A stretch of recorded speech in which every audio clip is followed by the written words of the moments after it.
Welcome to the Bible and Business live stream today on Facebook, YouTube, and LinkedIn. I'm Bill English, the publisher here at Bible and Business, and I want to welcome today Dr. Dale Hutchcraft, who's a former professor or current professor at I'm still University of part-time. Northwestern. Still You're still part-time. part-time. So Yeah. I can say that I have a college professor with me from the University of Northwestern St. Paul in Roseville, Minnesota. Today, we're going to be talking about Christians in leadership and really kind of two different veins here, both of them business related. The first vein is Christians who are in leadership in for profit businesses like a 3M, a Medtronic, a GM, a Chrysler, one of those, a business where you are a middle manager. And then the other context that we'll refer to from time to time are Christian business owners. But Dale, welcome. Glad you're here. Why don't you tell us a little bit about yourself? Thanks for joining us today. Good to be here. I've been married to my lovely wife, Kathy, for 50 years now. I have two sons and an adopted daughter, and we, between them, have 15 grandchildren that we lost one here a few years ago. I'm sorry. I've pastored for about 28 years. Went and got a PhD in leadership and entrepreneurship and started teaching at the University of Northwestern St. Paul. And now I'm semi-retired and do freelance work. And my latest project is helping a larger church in California put together a missions training program for their people. So that's it in a nutshell. Well, you're staying busy, aren't you? That's right. So Dale and I had we met through the University of Northwestern. Of course, I'm on Faith Radio over there. Have been now, starting my 8th year. Dale, can you believe it? That's hard to believe. Yeah, it's hard to believe they kept me around that long. It's really what that is. That's not what I meant. But I had the privilege of teaching a class or two over there under the auspices of Dale and his leadership, and I've just enjoyed my friendship over the years with you. So let's get going. Let's talk about some biblical verses. So the first thing we want to talk about today is the biblical foundation for Christian leadership. Dale, when you think about what are the core passages in the Bible that says this describes leadership, this defines leadership from God's perspective, what are 1 to 3 passages that come to your mind? Well, the first couple of passages are foundational for all believers, but I think we lose sight of them when we get involved in business or government or education. And that's John 6:38. That just simply says, Jesus is saying, I didn't come here on my own will. I came here to do the will of the Father that sent me. And I think constantly, if you're in a position of leadership, I've had a lot of people say, well, I'm not like somebody. A CEO doesn't have anybody they report to. We all have somebody to report to, basically, except the Father. And even Jesus had some follower leader dynamics in that he was here to do the will of the Father. And I think one of the things that we have to keep in perspective, constant perspective, is just exactly that. And then, of course, the next one for me that I always need to keep in mind is the great commandment, love the Lord thy God with all your heart and all your mind and all your soul. And the second commandment is likened to the first. You shall love your neighbor as yourself. Two things there. We need to keep in mind that our first allegiance is our relationship to God and our love of him. And that love is demonstrated by faith that results in obedience. And then the second one is to love our neighbor as ourselves. And love is just not, I have warm, tingly feelings toward them. Love is taking those actions that are to do what is best for the individual love. And the third one generally that I put in there is the Matthew 20 that says we're to be servants. Now, the first verse I shared with you demonstrates that Jesus came here with a mission. And one of the things that we don't notice about Jesus is everything was subservient to the mission, which was to bring Hmm. glory to God and establish the kingdom. And so when we focus on the servant leadership dynamic of Jesus' life, what happens is we go, oh, we're just supposed to be servants. No, we're supposed to be transformative. But the dynamic that takes place in our transformative is we're servants. And then being the Old Testament guy that I am, I have one Old Testament. I know you said just three, but Psalm 78:72 basically says this: the upright heart, he shepherded them. We have to have a right heart. The dynamic of leadership is shepherding, and somewhere along the line, someday maybe we can go into that greater detail, and to guide them. And so it involves a heart and a skillful or skilled hand. So there's competencies of leadership. It's just not, I have a heart for people and I want to improve the situation. It also has to be that there is certain competencies. And so for me, and what I often express to people in various venues, is that is the core. I'm here to do the will of my Father, no matter what I am: teacher, businessman, middle manager. Uh, my son just went, our grandson, 17-year-old grandson, just went to work for Taco Bell. We had a conversation. The essence of what I said is, you're there to do the will of the Father. Yes, you're serving tacos and burritos, but you're there to do the will of the Father. Great commandment. You're a servant. You build into people's lives. And then lastly, you got to have a heart for leading and you get to shepherd people, and you got to have the skill to do it. And You know, that really flies in the face of the power model of leadership, right?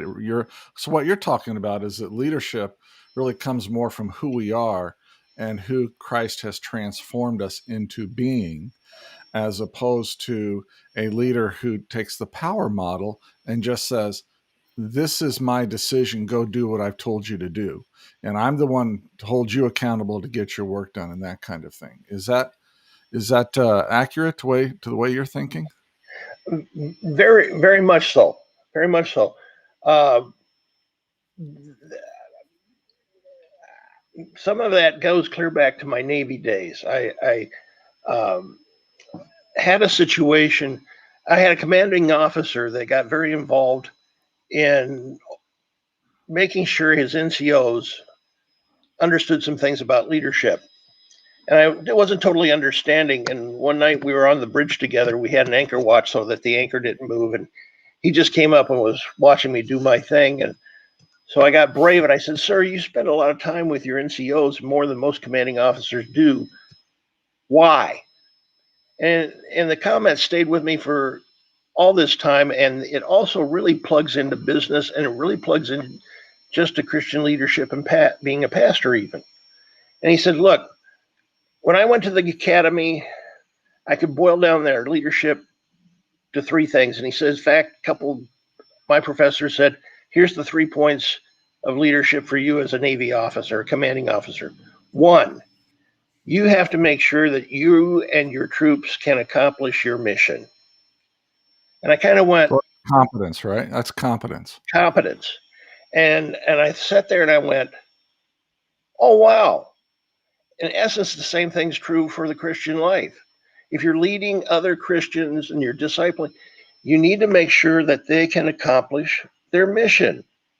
Then his second one was, I am responsible for taking care of the troops. Now, the thing he made there is, while he's responsible for taking care of the troops, he says, but I have officers and non-commissioned officers that I oversee to make sure they do the job of taking care of the troops. Made me think of Jesus feeding the 5,000. You know, he did it, but the disciples were carrying the food and making sure everybody got fed. Third thing, he says, my third thing is, I'm responsible to make leaders or develop leaders.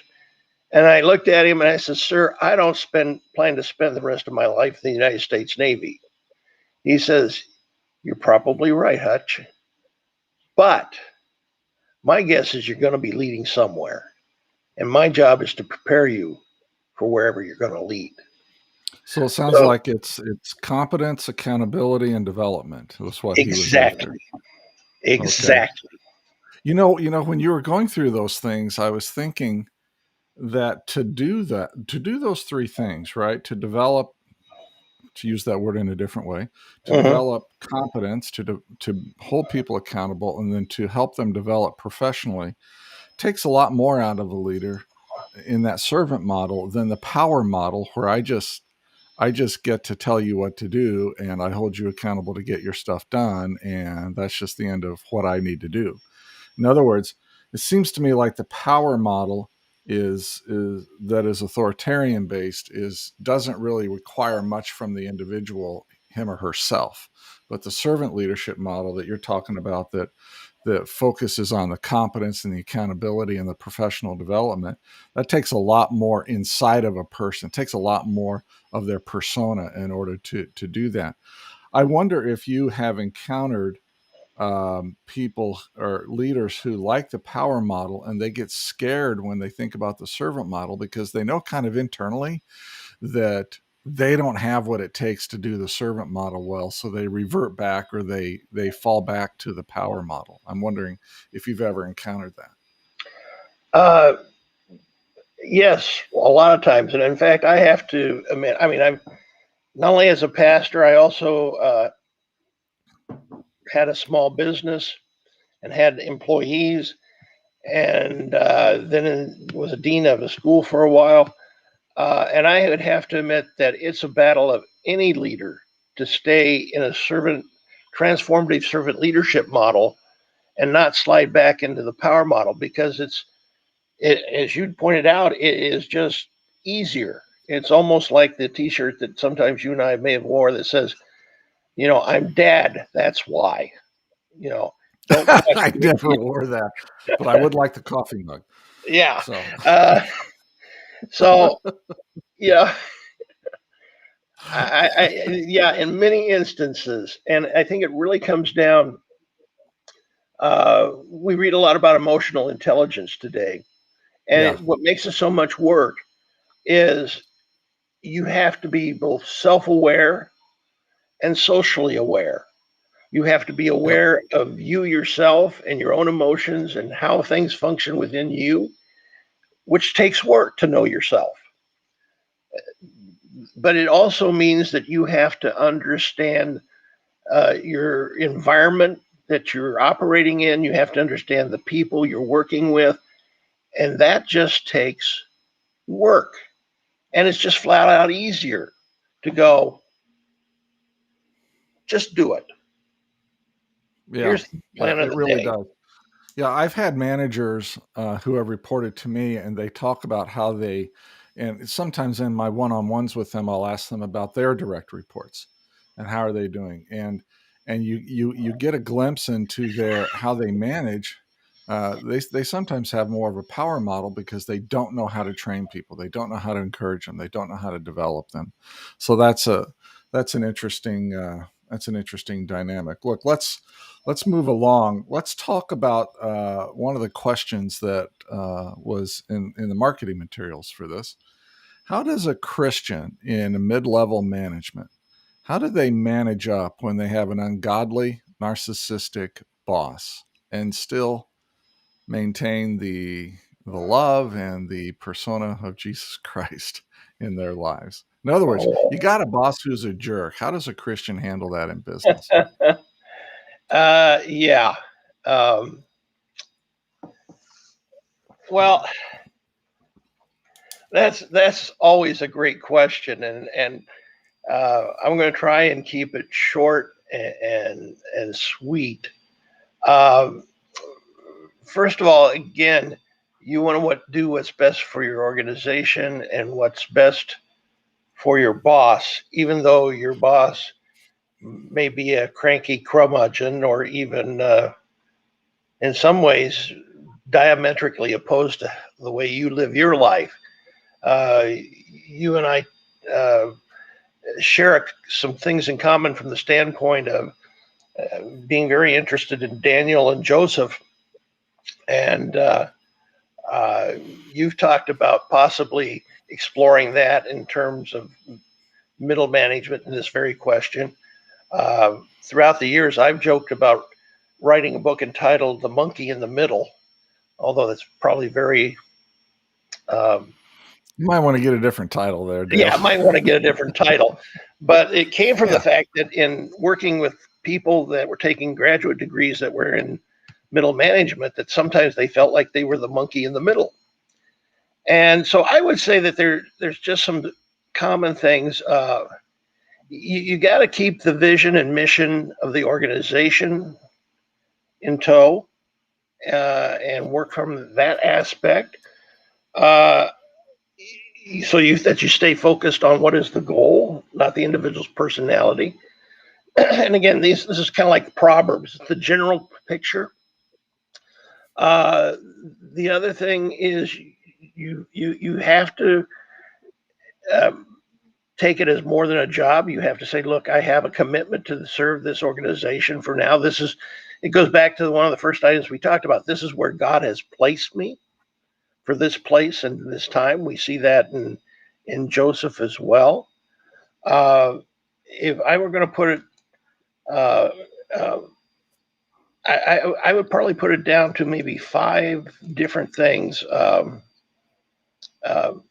I would say it's, you got to consistently do the right thing. No matter what's flying at you from the boss's end, you have to do the right thing. The second thing is whether he's a good boss or she's a good boss, or they're a bad boss or an in between boss, they're still your boss. You have to submit to authority.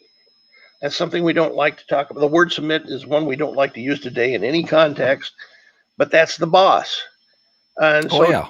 so generally, my thing is, unless you are told to do something illegal or immoral, illegal is the state says you can't do that, or the state says you should do it this way, or it is immoral, it goes against God's law and practices, then if they tell you to do something, you can always respectfully point out the consequences to that. You can respectfully say, is this really what you want to do? Because this is what might happen. But when they finally say, no, this is the way I want it to be done, you say, as we used to say in the Navy, aye, sir. I understand, and I will carry out that order. And the other issue, of course, is there are things that may not be, they may be legal, but you still may find yourself in a place where they may not necessarily be moral. And one of the things at that point is if you're in a position of following, you always have to hold on. You have to trust God in every situation like that, because Hmm. if you have a boss that is arbitrary, capricious, narcissistic, and we could go in and define each of those terms, but essentially a bad boss, the reality is at any point in time, they could turn on you and say, in those famous words from the TV show, you're fired, depending But on. but that's Dale. I look at that though, and I say, because I'm a consultant, right? Mhm. And I'm a partner at the Platinum Group, and we do all kinds of business consulting. But I look at my life as I'm always within 15 minutes of getting fired, Mhm. and people kind of wonder about that when I say that, but it's because I know that if I get fired, God has something else. Now, I'm Bingo. not whimsical about it. I don't enjoy getting fired.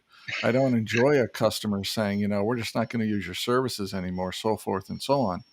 It's not fun, but I think people need to remember that losing a job is often God's way, or can be God's way of saying, I have something better for you. And we shouldn't be afraid to walk away from a job. Yeah, we need to be ready to accept the consequences and at the same time realize the consequences of doing the right thing, maybe God's way of, as you said, taking you to some other situation. And I think you Yeah. have to look at it just exactly that way.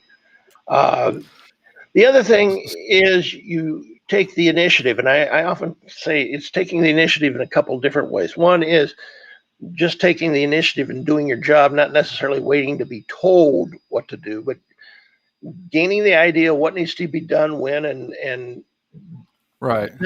doing leadership, but not in a threatening fashion. The second thing that I say you need to take the initiative of is, this is especially true of narcissistic leaders, but um, there's a tension there. On one hand, they don't want people close. They are frightened of people. They're always worried about somebody who's going to overtake them, and they're not going to be in the limelight anymore. Somebody else is going to be in the limelight. And yet, they are in desperate need of people. And deep down, oftentimes, many of them understand that they need people who will tell them the truth. Max Dupree once said that the first job of a leader is to define reality. And I would say that's true whether you're the CEO or you're the middle management, or if you're even working on the line. You need to give uh, honest feedback, and you need to define what is truly there, not what people would like the truth to be, but what the truth really is. And so also take the initiative, and puts a great deal of onus and responsibility on the employee or the middle management individual, but taking the responsibility to become, I almost hate to use the word friend, there might be a better word, but being the colleague, the second fiddle, the individual that gives stability and balance to the Yeah. individual. And you see that with Daniel. You see that with Joe. You really see it with Daniel.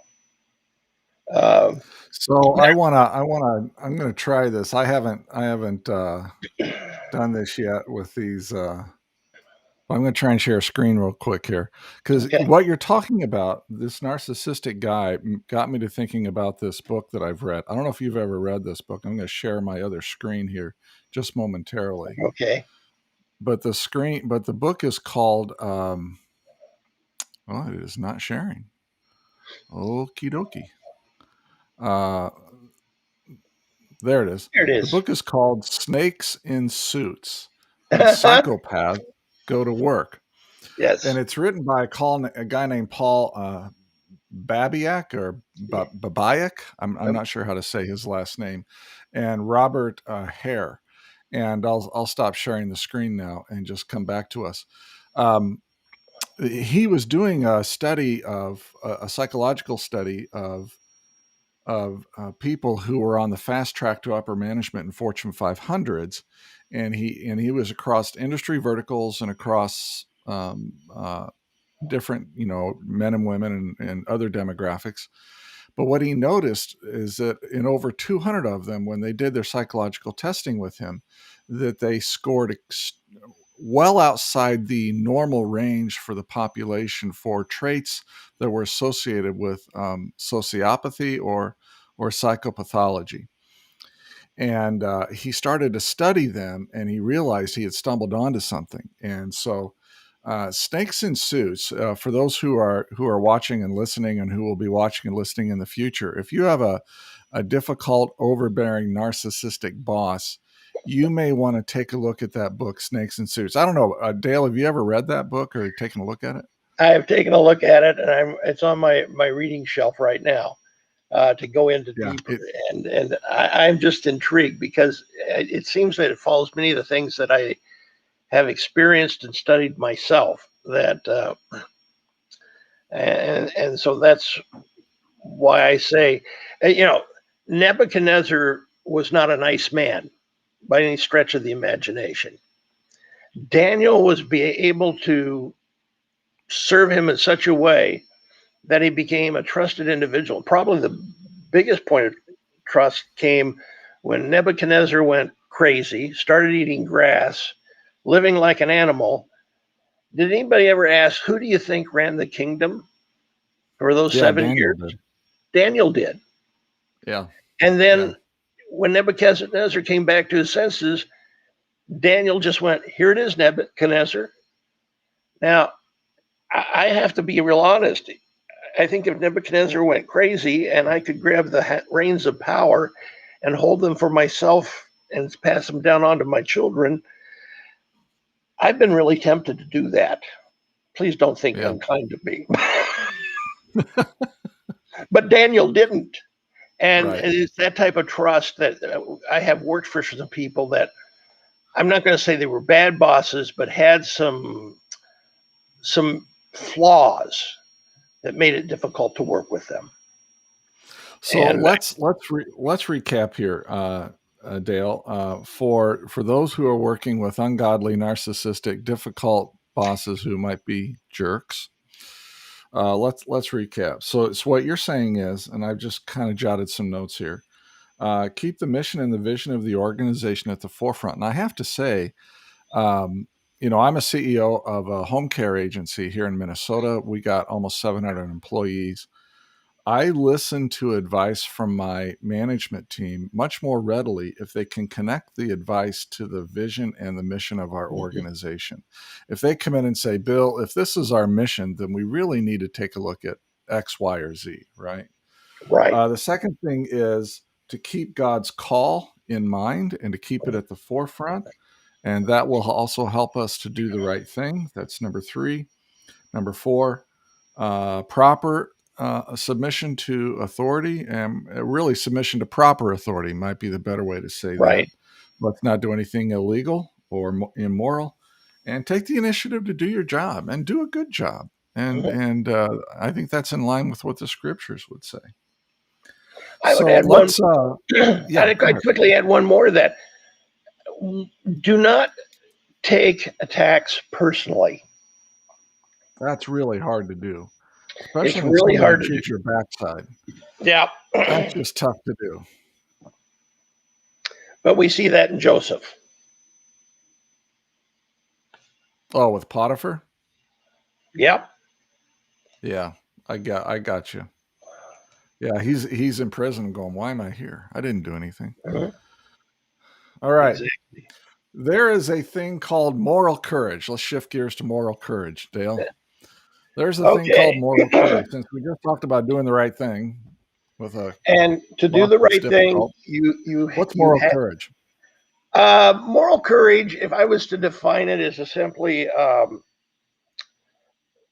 the ability to take action, and even though there might be adverse consequences, and it's taking the right actions. So when you're confronted, uh, years ago, when I was in St. Louis, Missouri, there was I was a friend of a young middle management individual that was given the task of entertaining some people that came in from overseas. I can't remember the country exactly. And he was basically told to give them a good time, and the good time basically didn't fall into his Christian morals. And he just said, I can't do that. Right. I just can't do that. And they said, well, if you can't do that, then you can't do your job. You're fired. That's moral Again, courage. again, being willing to be fired, right? Yeah, and holding on to your job loosely, realizing that it's in the hands of God, which encompasses everything from the rise and fall of governments to being carried off from your hometown of Jerusalem to Yeah. Babylonia Yeah. to be a servant. So, moral courage is really being, having the worldview and having the scripture in your life in such a way that you know what is right.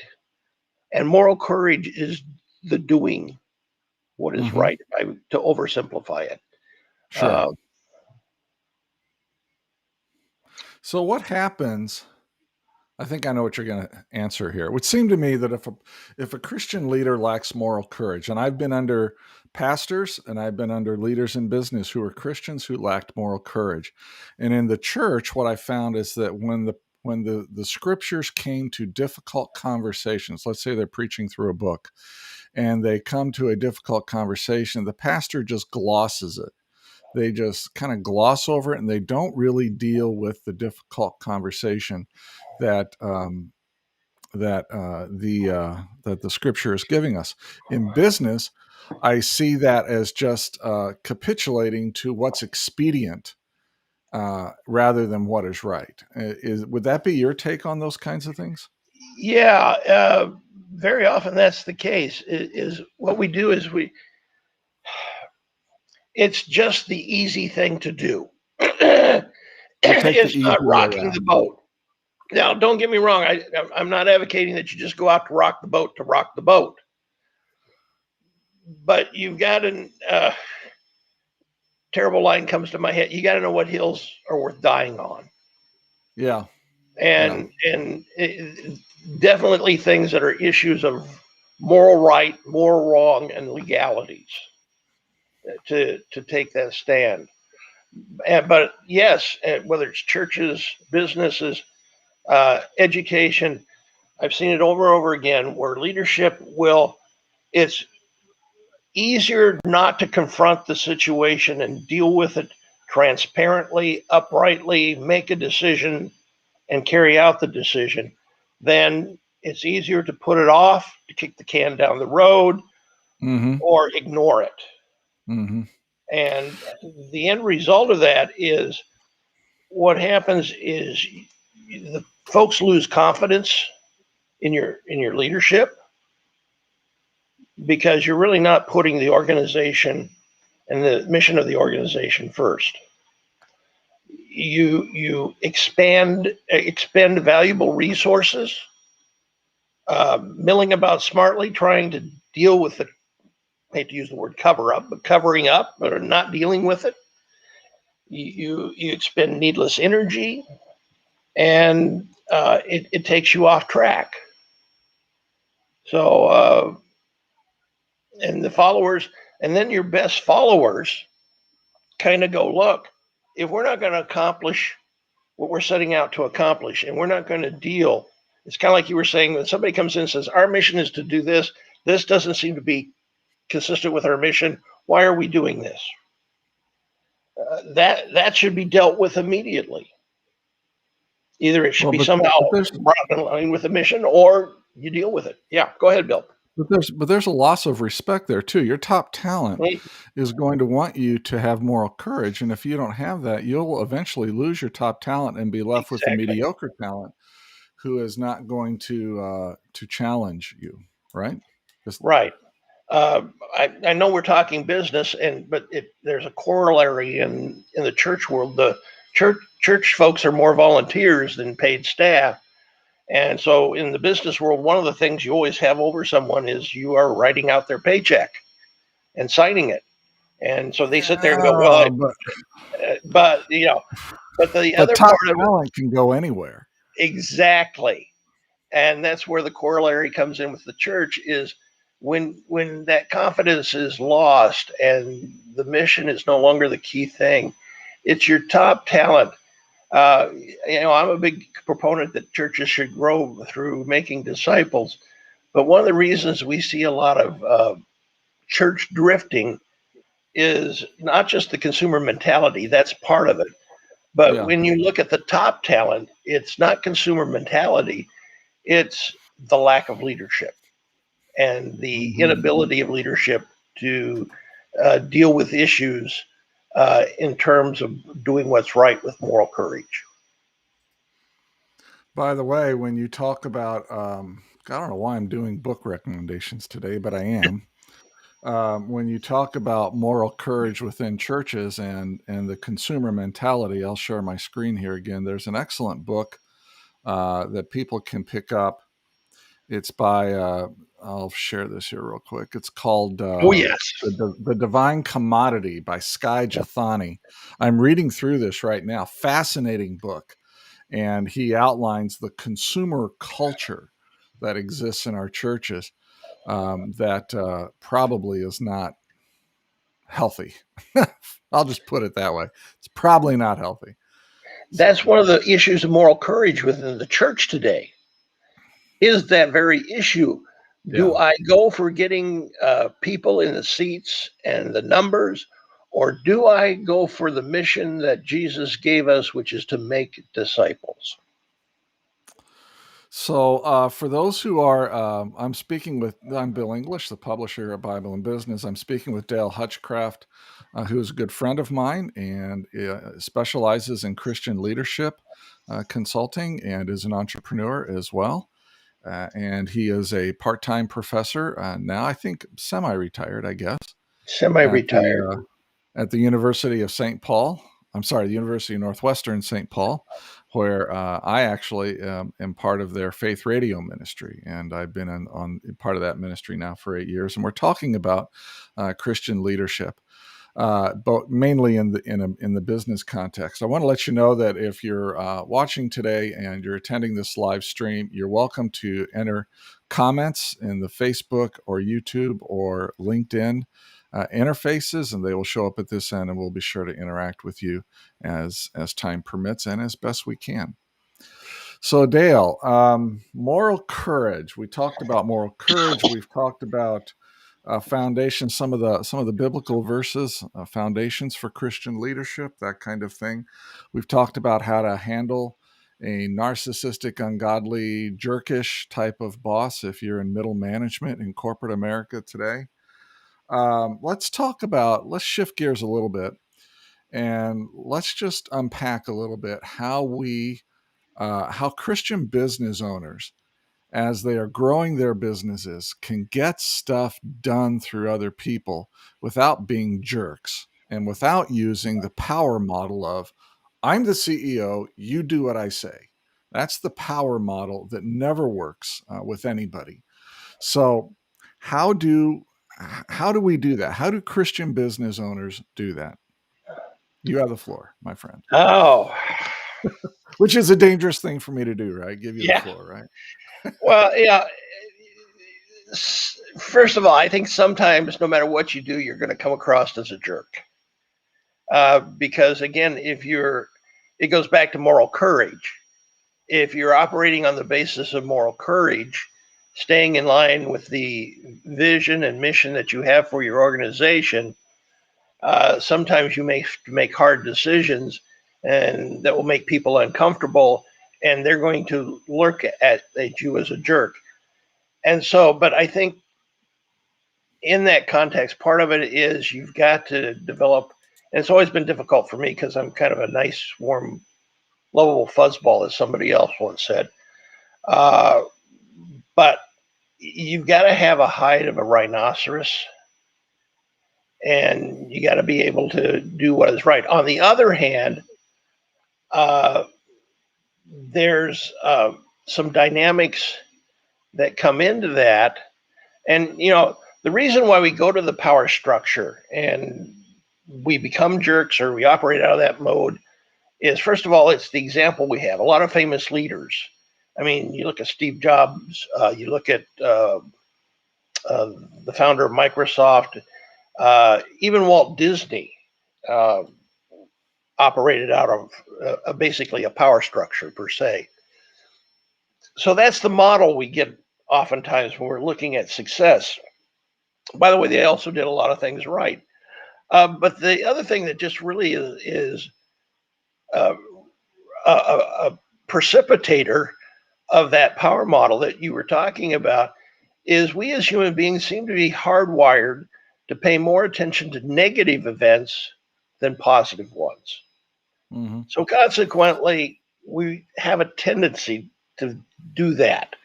So let me interrupt and let's just come back for just a moment because I want to explore that jerk part a little bit more because you were saying that in order to be an effective leader, sometimes we have to be jerks, and I've really been wrestling with this question, and a couple thoughts came to mind, and I want to get your reaction to this.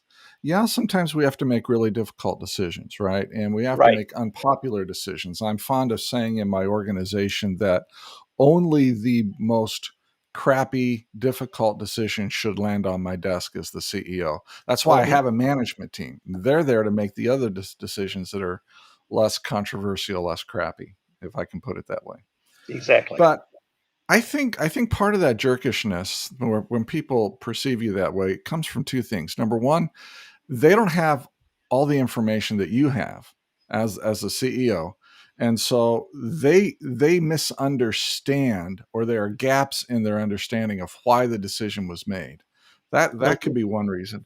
But secondly, I just wonder if you handle yourself appropriately over a long period of time and you don't have to make many of these types of decisions, will not your reputation, your persona, put people in the place of saying, "Look, I don't know why he did this, but I know he's not a jerk, and so I trust him."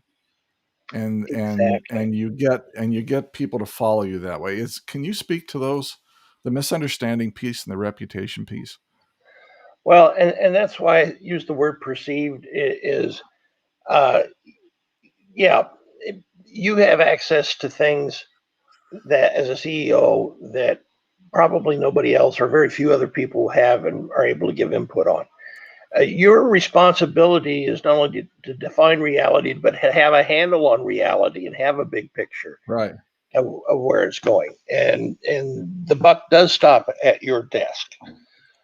Uh, so, but I think the second one becomes extremely important is when uh, you have developed that track record and trust to the degree that, like you said, the individual goes or your team goes, I don't know what my leader is actually going here, but I trust him. Right. And don't we do the same thing with Jesus? Jesus takes us into places and we go, I don't know what Jesus is doing here, but I'll trust him. And not that any of us as leaders will ever reach the full perfection of Jesus, Yeah, right. Yeah. but I doubt we it too. we So, need to move along and in the consistency of our leadership and the competency of our leadership, that those that we lead because of our transparency, our adaptability, our achievements, our initiative, our competency, our confidence, they go, yes, sometimes my leader is wrong, but my leader is seems to be right more times than he's wrong. And a big chunk of that is also the willingness to take your team and interact with them. If you really try to be that singular individual who comes down off the mountain and says, "Thus saith the Lord, we're going to go do this," and not take in that input, um, you're going to get more pushback than if you sit down and go, "What do you see?" Now, you're processing all that, mhm. but they're the boots on the ground. Right. And so they're going to give you, and it's your responsibility as a leader to put all the pieces together and Mhm. come up with a good direction and a good decision that's going to Mhm. be most beneficial and in line with the mission and morally correct. That's your job, but their job is So to bring you the information. is that the main thing? Is Well, I that would the say, main is because you and I talked before this about the main thing, and what is it and what happens when, but are you kind of referring to the main thing now? yeah, when I talk about the main thing, I often have a caveat. In our lives, there's the primary main thing. Primary main thing is to love God, love our neighbors, make Right. disciples. Right. But we're giving it, and I hate to call it a secondary main thing because that delegitimizes it to some degree. But A it's secondary main, right.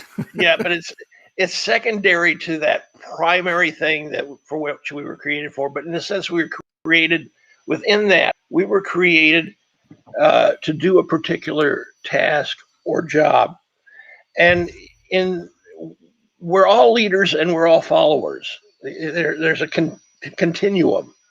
Some of us may be leaders of organizations, leaders of departments, whatever. Others of us may be just interacting with our families. But no matter where you're at on that leadership spectrum, your job, the main thing for you is to define reality and make good decisions that are beneficial to making it to your mission. That's it. That's what you That's have. interesting. I'm sorry to interrupt, but the whole define reality thing. How many leaders make decisions based on what they wish it was, rather than how it is, right? Oh,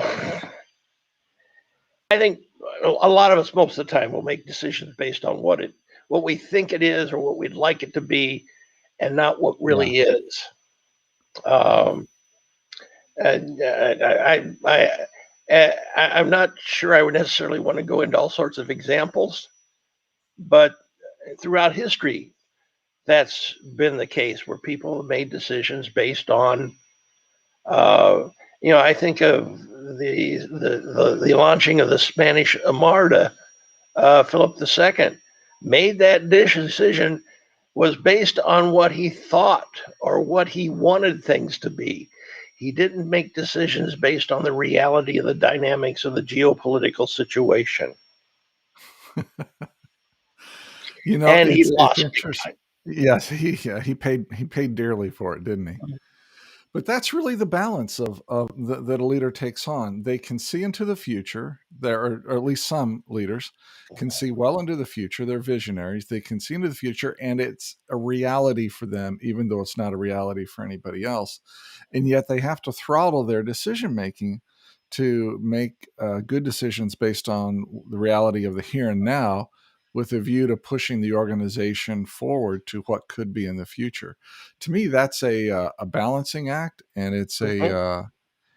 it's not a commonly found skill set. It is learnable. Is it It is really? learnable. Huh?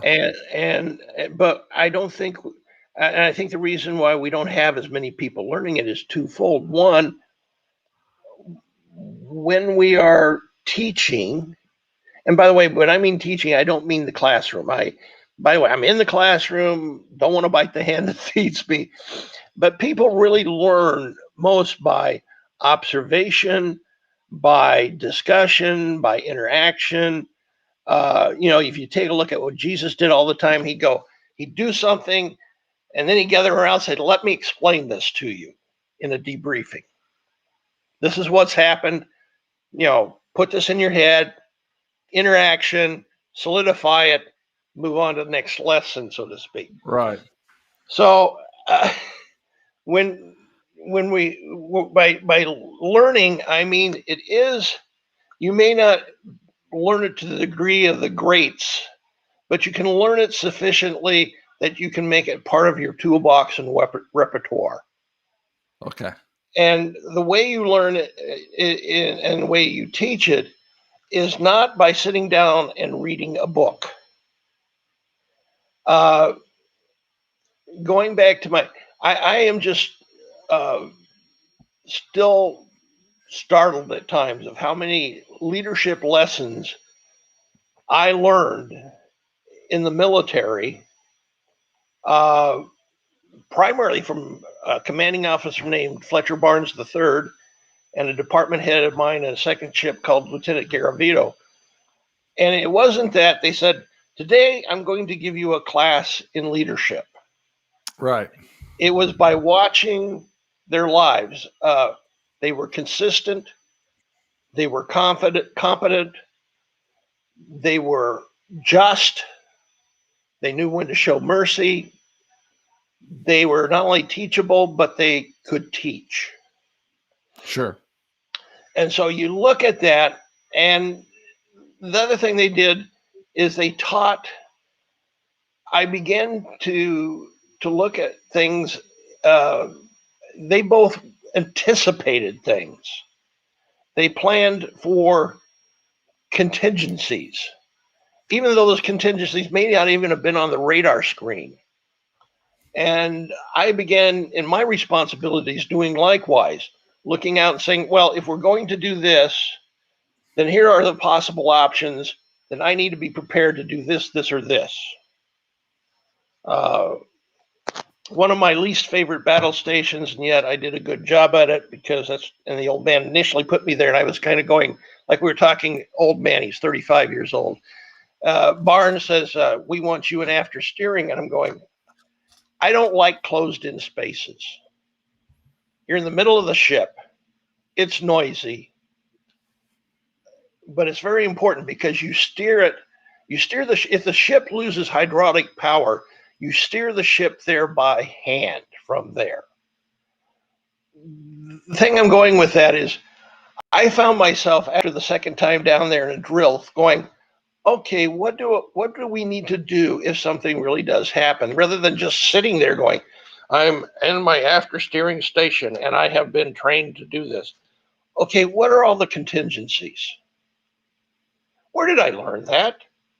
I learned it from watching my commanding officer and executive officer always going, I mean, he'd walk up to the chart when was laying out something. He says, so what are our other options of getting into this port if there's some other problem there?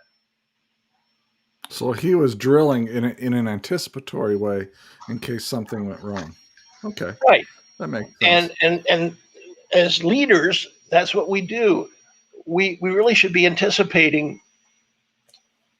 There's a lot of things that have caught me by surprise over the years, but we should be anticipating what possibilities might be coming over the horizon to affect our Well, organizations. and that gets to risk mitigation. Risk Exactly. mitigation is largely anticipatory. So for Christian business owners or ministry leaders out there, uh, mitigating risk as part of our leadership role is really anticipating what could go wrong. And that's where lawyers live. Lawyers live in the what could go wrong space when they develop partner agreements and shareholder agreements and various contracts. They have to anticipate all the various things that could go wrong and then wonder why everybody doesn't like them because all they talk about is what could go wrong. And, Uh-huh. but I get all that. Well, Dale, we're going to have to start wrapping up here, buddy. Why Oh, don't you give us why don't you give one or two things to two different groups here, just takeaways, okay? To the group that is in middle management in corporate America and to Christian business owners. So, what would be a couple of key takeaways for both of those groups? oh, in some ways they're very much the same. For middle management people, uh, I would keep coming back to God has put you there for a reason. Mm-hmm.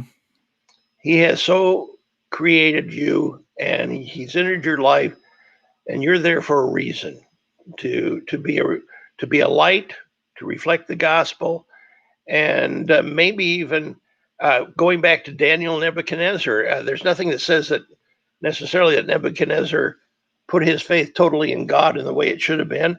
However, I think after he lost his mind and came back to his senses, there's a song he sings there that kind of indicates that he says, "Oh, wait a minute, I'm not the I'm not the hot stuff I thought I was, and there is a God in heaven." And the That's in person, the Bible. I'm not the hot stuff I thought I well, was. it's a Hutchcraft paraphrase. That's the Hutchcraft paraphrase. Okay, I get it. And the point I want to get to real fast is Daniel was the one that spoke into his life. Sure. You're the one that spoke into his life.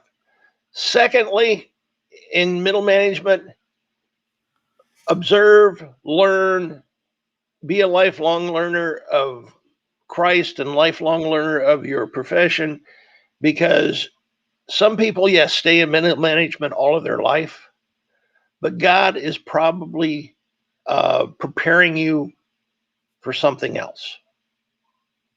So be prepared. And And that would go along with the first part of the first chapter in my book, A Christian Theology of Business Ownership, where I talk about what we're doing. I start out by saying, let's look at the end in mind. What's the end? The end in mind is this: what we're doing on this earth is preparatory or preparation for Mhm. reigning with Christ in eternity. Exactly. For the Christian business owner, uh, something that's near and dear to my heart is I constantly find myself saying to Christian business owners, I don't want to say your business is secondary, but and it's similar to the first thing, God has placed you in leadership over that business so that that business can be used to make disciples Hmm. that will create a movement for the kingdom for the Hmm. glory of God. Right. And so that in a sense is your primary mission. Yes, it's to feed your family. Yes, it's to uh, supply goods and services to people that need it. You have a responsibility to your various stakeholders, your employees, and any stockholders you might have. All that comes into play, but your overriding thing is you're in business in to touch lives. I know that goes totally contrary to some of the things I even teach in classes when we talk about uh, economics, and I'm trying to think of the author that said, wrote basically that the chief end of business is to make a profit. And I go, yes and no. Yes, if you're in a business and you're not making profit, you need to think about what in the world you're doing. Uh, and that comes to what the primary and the secondary. The other thing I would say to a business owner is